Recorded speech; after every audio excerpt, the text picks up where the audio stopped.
55 петлядан келеді, бір жағында 54 петлядан келеді. 55 петляны мен спинкаға жібердім да, 54 петляны алдына қойдым. Және ол 54 петляны екі планкаға бөлу керек қой, екіге бөлгенде 27 петлядан келеді. Және оның 5 петля, планканың 5 петлясын қосқан кезінде 32 петля. Яғни бірінші планкаде 32 петля, екінші планкаде 32 петля. 32 петляны есептеп аласыздар да маркер қоясыздар. Мына жақтан 32 петляны есептеп аласыздар да маркер қоясыздар. Болды. Сол кезде сіздер өздеріңіздің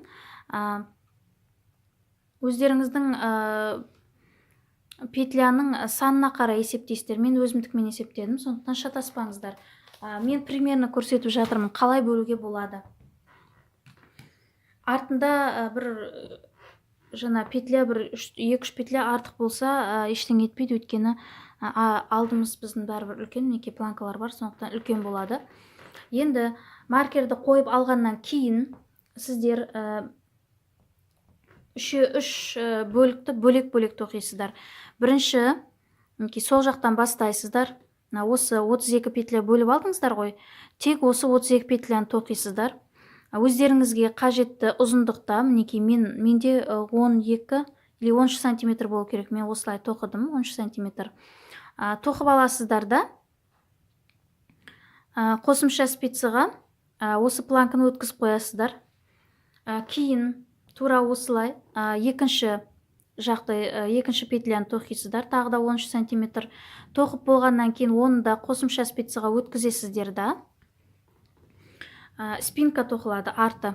Артында тура осылай ешқандай өзгеріссіз платочный вязкамен тоқи бересіздер. Тек ерекшелігі мына жақтан 13 сантиметр болды ғой, сіздер 13 сантиметр тоқисыздар да, бірақ тағы да бір где-то 2 қатар қосасыздар артына.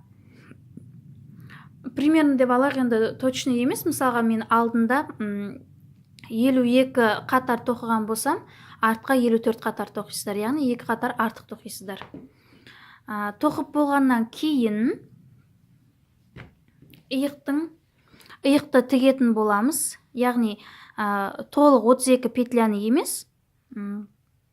Так, 32 петлядан бір где-то 10 петля, одан да көп алып тастасаңыздар болады. Болмаса мінекей мына узорға дейін ғана, мен узорға дейін ғана тоқыдым.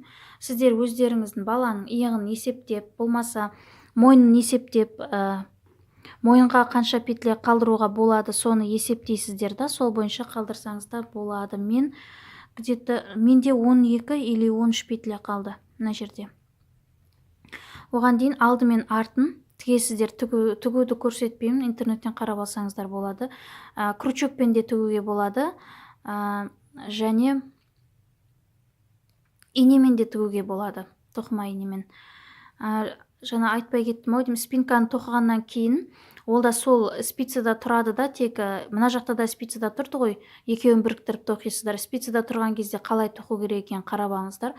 Ал егерде спицада тұрған кезінде тігіп алу қиын болса, просто жабасыздар да, мына жерде петляны жабасыздар. Артында да сонша, мысалға 20 петляны тігетін болсаңыздар, артынан 20 петля жауып аласыздар, алдына 20 петля жауып алып, екеуін біріктіріп тігесіздер. Мына жақта да сонда 20 петля жауып алып, екінші жағынан 20 петля жауып алып, тігіп жібересіздер да. Иыққа дейін келеді. Сіздер қолға пройма жасап аласыздар. Одан кейін капюшонды тоқу басталады. Капюшон қалай тоқылады? Алдыңғы планканың 12 петля дедім ғой, сіздерде енді өздеріңіз петля 12 петля болады. Мына жақтан тағы да 12 петля. Спинкада қанша петля қалады? Мен примерно бір 15 петля деп есептей берейін. 15 петля, я. Осы артқа 15 петляны үшке бөліп аламыз. Планкадан қалған петляларға тиіспейміз, тек артқа капюшонға қалған, мысалға 15 петля болса, менде мына жерде где-то 19 петля қалды ау деймін. 19 петляны есептеп аласыздар да, басына маркер қоясыздар. Басталатын кезінде маркер қоясыздар, бір маркер, мына жерге екінші маркер, және тура ортасынан бір маркер қоясыздар. 19 болса, ол 2-ге бөлінсе, мына жақтан 9 келеді, мына жақтан 9 келеді, 18, және мына жақтан 10-шы бір петля қалады ғой, сол 10-шы петляға ілесіздер спицеді. Кешіріңіздер, маркерді петляның өзіне ілесіздер.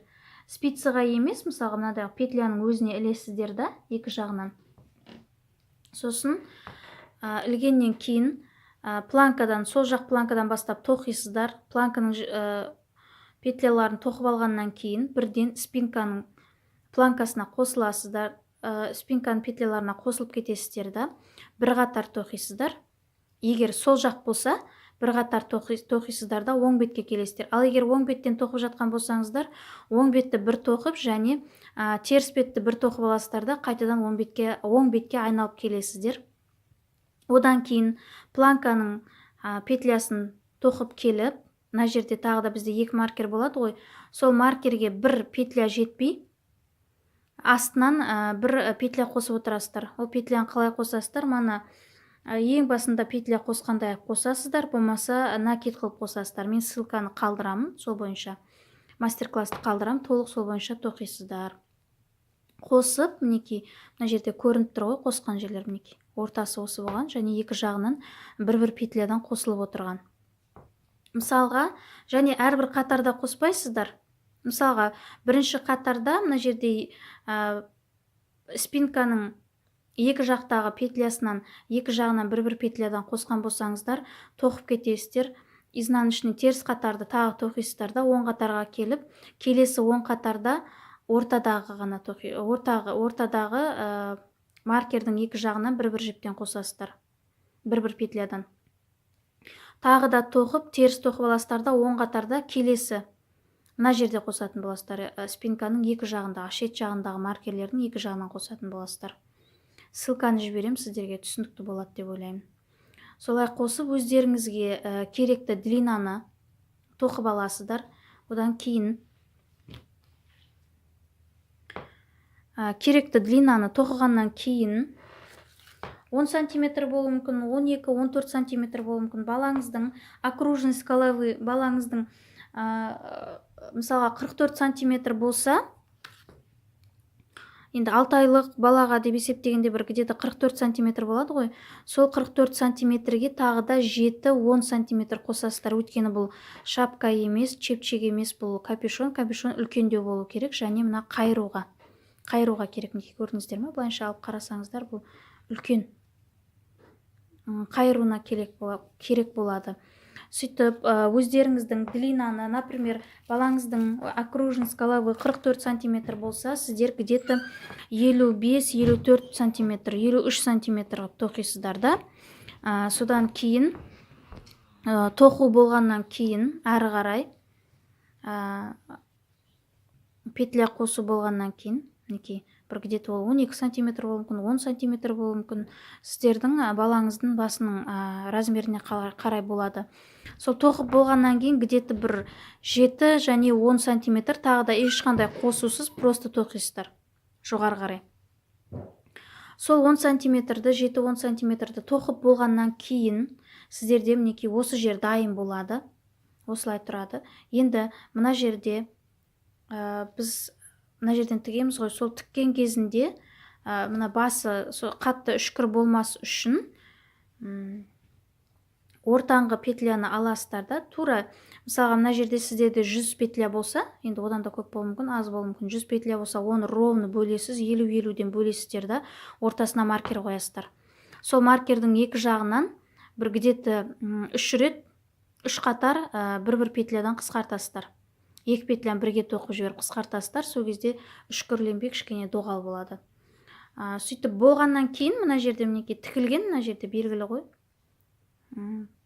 Екі жағын тігіп жібересіздер, сол кезінде сіздерде толық капюшон дайын болады. Ссылка қалдырам, уайымдамаңыздар, тоқи алмайым деп, ссылкада барлығы толық көрсетілген. Одан кейін қолды тоқитын боламыз. Қолда оңай. Мына жерлерден петля набирать етесіздер, оны ссылкада барлығы көрінген, мен қазір көрсетпеймін. Петля набирать етіп алғаннан кейін әрі қарай платочный вязка толық тоқисыздар. Балаңыздың қолының сантиметр қанша, соны есептейсіздер. Менде мына жерде 13 или 15 сантиметр болу керек. Одан кейін, тоқығаннан кейін кішкене бір 7-6 петля, болмаса 8 петля қысқарту керек болады. Оны да жаңағы видеода көрсетіледі, мен ссылка қалдырам. сол қысқартып болғаннан кейін 2-2 резинка қылып тоқисыздар. Тағы да бұл жерде резинка 8-9 сантиметр болады. Резинканы тоқығаннан кейін жабасыздар. Неке, жапқаннан кейін қайырып қоясыздар, қол дайын болады. Екі қолды тоқып болсаңыздар, сіздерде комбинезон почти дайын. Одан кейін түймелерді тігу керек болады. Түйме тігу де өте оңай. Ютубтан қарасаңыздар болады, болмаса бұрын тігіп жүрген болсаңыздар, ешқандай қиындығы жоқ. Обычный инемен түймені тігіп аламыз. Комбинезон дайын десек те болады. Мен сіздерге енді өзім қандай мастер-класспен осы комбинезонды тоқыдым, сол мастер-класты сіздерге қалдырамын ссылкасын. Сол мастер-класс бойынша өздеріңіз тоқысаңыздар болады. Түсінбеген сұрақтарыңыз болса, бұл жерде қоймай, бірден ссылканы басып, сол мастер-классқа өтеміз. Себебі менде бұл мастер-класс емес, менде как обзор, да, обзорный видео ретінде түсірілген. Сондықтан сұрақтарыңыз болса, сол ссылканы басып өтесіздер, тоқып көресіздер. Прям қатты түсінбей жатқан жерлеріңіз болса, онда қоюларыңызға болады.